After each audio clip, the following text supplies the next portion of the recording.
CBI కేసులో కేజ్రీవాల్ కు 14 రోజుల జ్యుడిషియల్ రిమాండ్ విధిస్తూ రౌస్ అవెన్యూ కోర్టు తీర్పునిచ్చింది.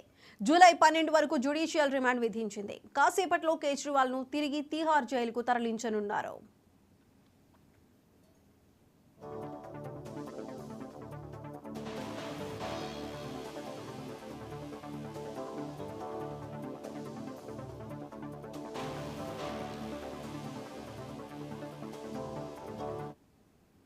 సిబిఐ కేసులో కేజ్రీవాల్ కు 14 రోజుల జ్యుడిషియల్ రిమాండ్ విధిస్తూ రౌస్ అవెన్యూ కోర్టు తీర్పునిచ్చింది.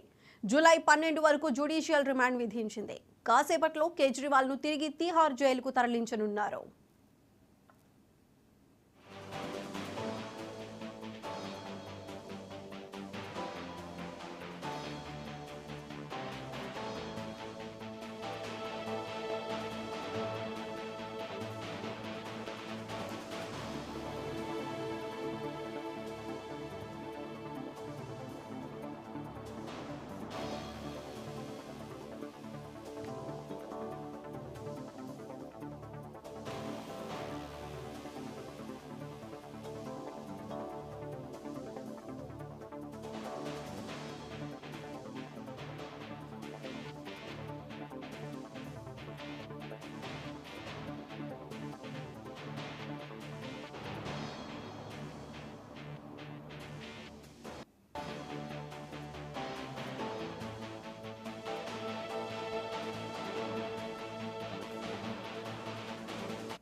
సిబిఐ కేసులో కేజ్రీవాల్ కు 14 రోజుల జ్యుడిషియల్ రిమాండ్ విధిస్తూ రౌస్ అవెన్యూ కోర్టు తీర్పునిచ్చింది.